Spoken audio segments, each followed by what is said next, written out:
our neighborhood have already been torn up enough.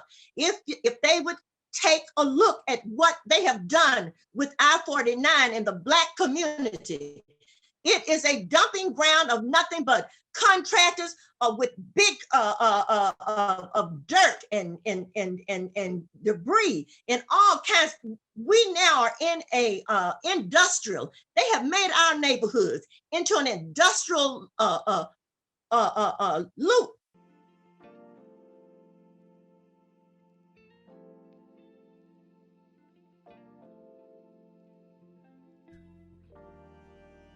Hello, how you doing today, Ms. Wimberly? Hello, how are you? I am great. I am great. I'm so happy to have you here today.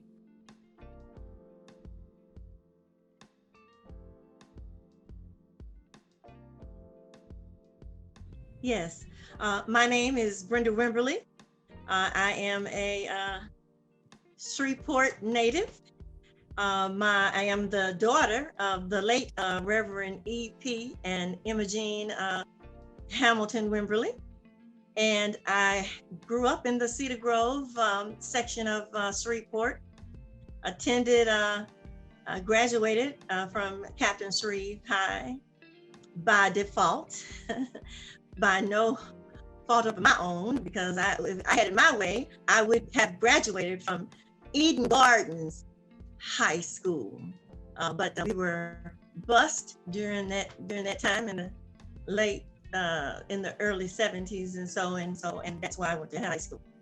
But I actually started my undergraduate work at Southern University on the Cooper Road and on MLK, and transferred to Prairie View, A&M University, on a scholarship, on a vocal scholarship. And so I graduated from Prairie View, A&M University. I am considered a distinguished graduate of music from Prairie View A&M University. I've traveled all over the world. I performed in many places all over the world. I did my graduate studies. I completed the master's degree at the University of Michigan in Ann Arbor, and but studied abroad. I studied at the American Institute of Musical Studies in Graz, Austria, and I love competing. So I have won many competitions, many vocal competitions around the country, including the Metropolitan Opera finalist and a San Francisco Opera finalist and winner, where I received I was the first recipient of the Leontine Prize Award at San Francisco Opera. To my note, I had no idea that I had actually performed in over 35 states throughout the continental United States and multiple cities. So that was news to me. I know that I do what I do, but I had no idea it was like that. And I also have performed in South Africa and Canada, Mexico, Western Germany, Austria, and just have had a wonderful career as a performer, as a freelance concert vocalist, and actually had to stop my tracks because I had actually started to I had auditioned anyway for the doctoral program at the University of North Carolina at Greensboro, and I got the call about my father. My father was terminally ill, and so I came back home in 2008 to actually help care for my father. And so I made a complete 360-degree turn because it actually brought me to this place. I am still here. My father transitioned in 2011, and but I am still in Shreveport. And I must say that it has been a revelation for me as a performer, as an artist. There are many things that I'm kind of dismayed about, but I understand that this is Shreveport. I had no idea Shreveport had so many issues until actually coming back home this time, and seeing the kinds of things that's happening in Shreveport is a little unsettling to me. But this is home, and I am happy to be here. And I now try not to perform if I don't have to within a 500-mile radius of Shreveport, which has been somewhat challenging itself. But this is home, and I'm glad to be here.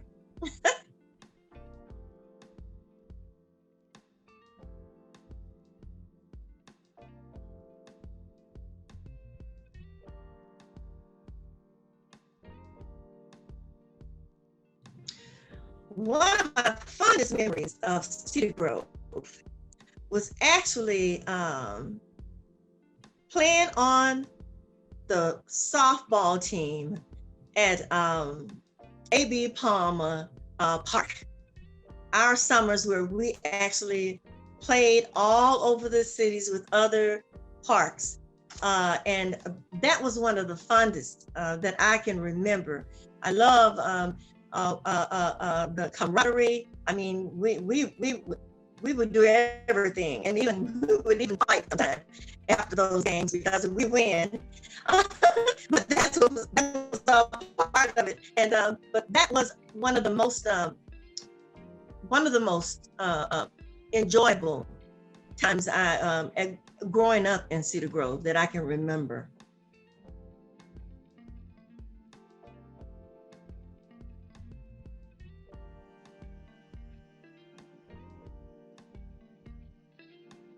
Well, I tell you, since I have been back home, I totally have been, I'm shocked really, because I had no idea that our communities have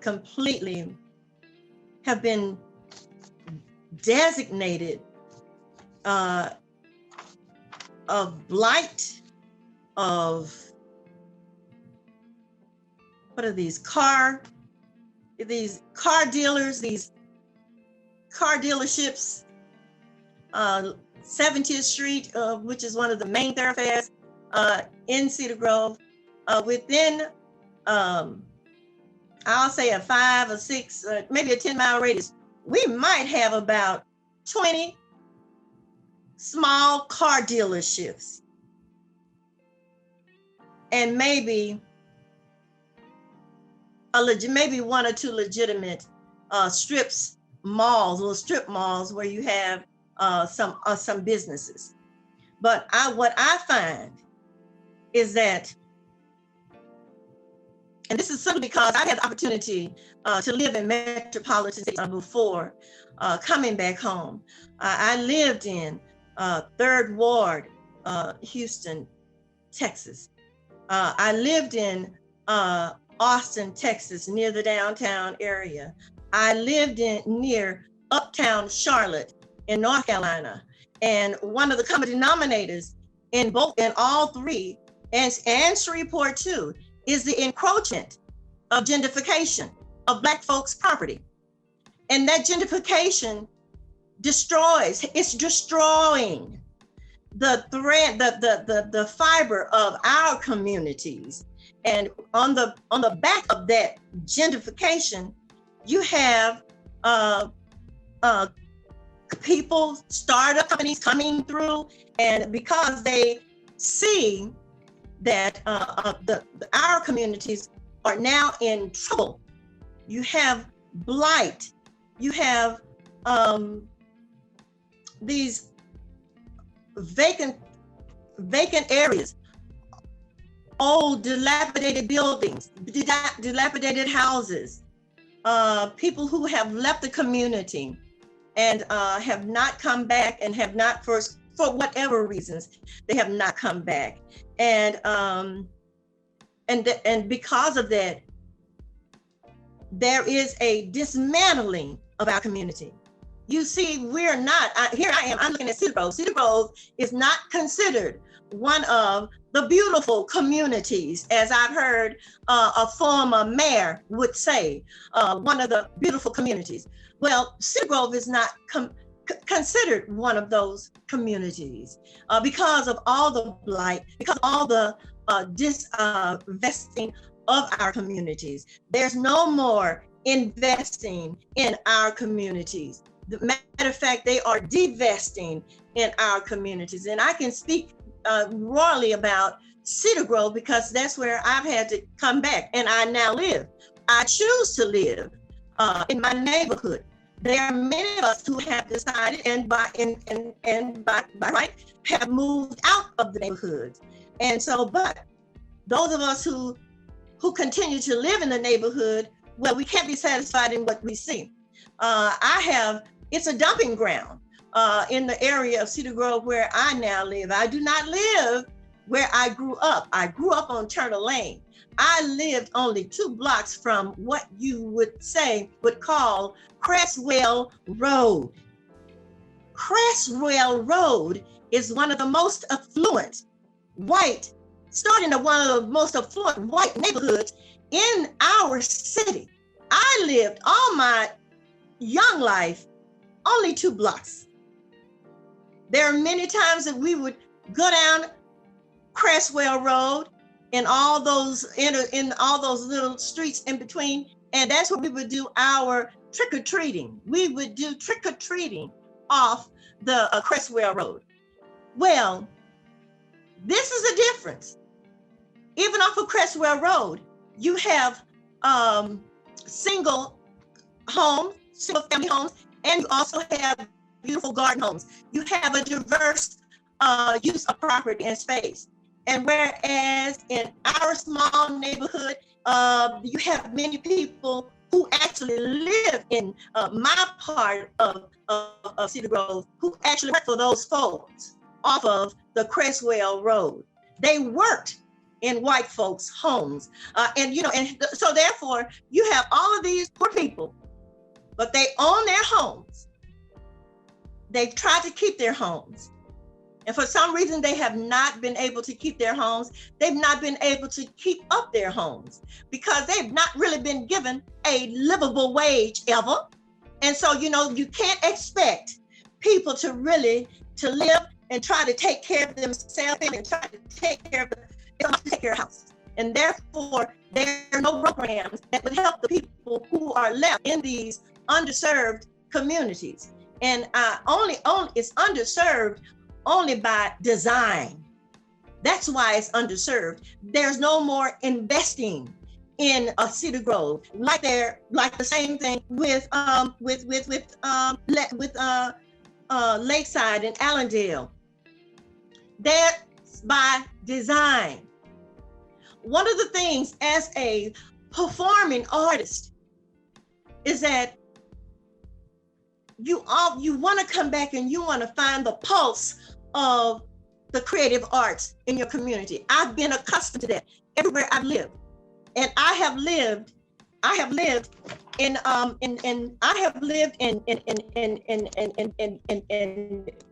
Black neighborhoods. The majority of those neighborhoods have been totally Black neighborhoods.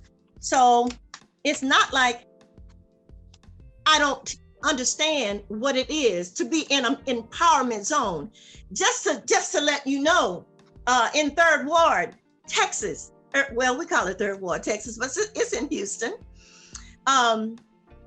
Sheila Jackson Lee, the reason why she is now representing the people of the 18th district of Houston, Texas, is because of gerrymandering. And because of voter suppression.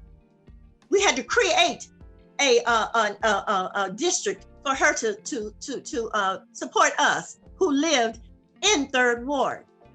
So the whole idea of knowing what these what these empowerment zones are and what they mean, it's no different than Uptown Charlotte, North Carolina. And it's no different than Deep Ellum in Dallas, Texas. The crux of the matter is that this is where our people were clustered.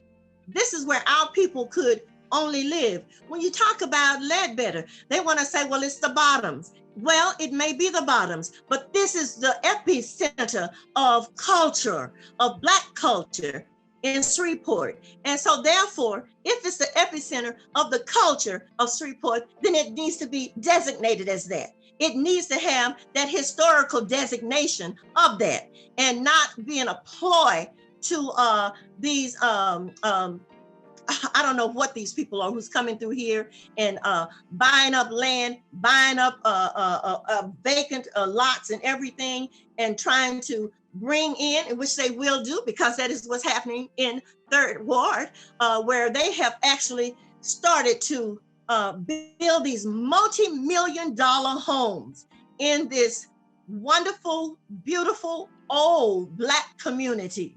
And they have the taxes have just went out of the roof. Some of the people cannot even afford to stay in their homes now because of the tax bracket in which white people have brought to Third Ward. Now, given they want to be able to, when I say they, Caucasians want to be able to walk to where they want to, where they enjoy. They want to ride on their bikes to where they enjoy. They want to take a shuttle. They want to take a shuttle to where they enjoy, or they want to take a light rail to where they enjoy. Everything that it is that they do.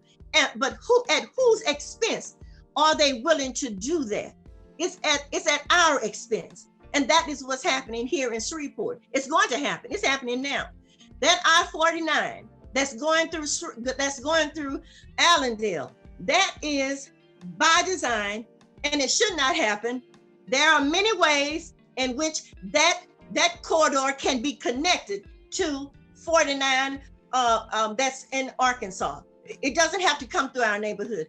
Our neighborhood have already been torn up enough. If they would take a look at what they have done with I-49 in the Black community, it is a dumping ground of nothing but contractors with big of dirt and debris and all kinds. We now are in a industrial. They have made our neighborhoods into an industrial loop. And that's by design. Even in Cedar Grove, a decent shopping for fresh vegetables and groceries. We don't have that now. We do not have that. They have deliberately taken all of they have deliberately divested community, where now we have nothing but tall, these big, tall, ugly. I don't know if it's the SWEPCO have come through our community like a thief in the night and have placed these ugly, huge cylinders down our community, all through our community. You can't find that in white communities. They will not allow it. A matter of fact, they are trying to put a cylinder right now on Line Avenue and what is that? By Byrd High School, Kings Highway. They have gone to the city to fight, putting one of those ugly, intrusive cylinders right there, because they are saying that that area is too historic for that ugliness to be there. It needs to be beautifully adorned. Well, that's how they feel about their neighborhoods. I don't know how they think we should feel about our neighborhoods. We love our neighborhoods. We live in our neighborhoods, and our neighborhoods should have a sense of someone caring. And it's betrayal. I must say that we have been betrayed by our elected officials who are supposed to take care of our needs, who are supposed to make sure that our community have the same things as other communities.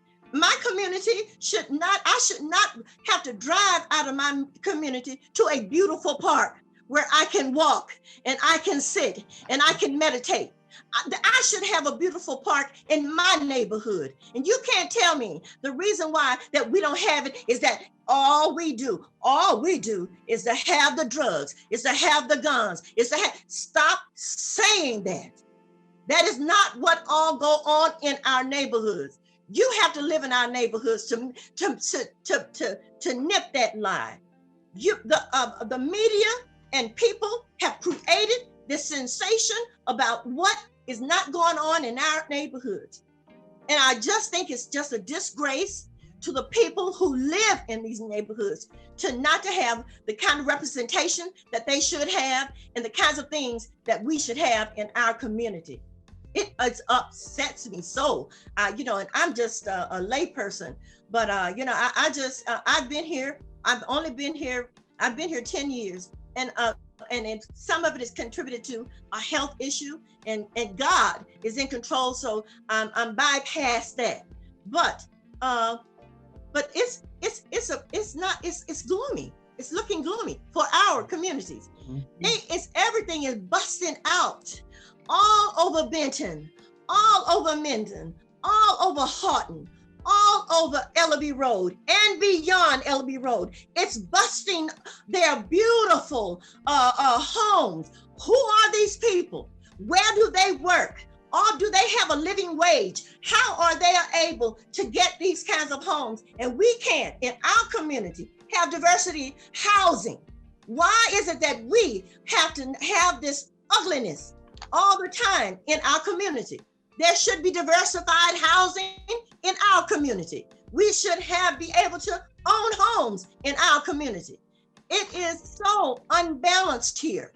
So unbalanced, sir. It makes you want to cry to see what's happening. And 49 has been a blight in our community. It has separated. We actually have separated us from everything there is. We have to go so far just to get whatever it is that we like, that we desire. We desire the same things that other communities desire, but you won't invest in our community. Businesses will not come in our community. Why? Why is it that East 70th and Uri can look like it looks, and East 70th and Lyon Avenue look the way that it looks? Why is that? I wish someone would answer that question for me, because it is a disgrace, and that 49 has destroyed our communities. It's a dumping ground for all of these corporations, these little small businesses who have to have somewhere to work and to find. So they find our community to put their businesses in. Oh my goodness. I know you worked up, but thank you. Thank you once again for answering our questions and coming with us today. Oh, you're so welcome. Oh my goodness.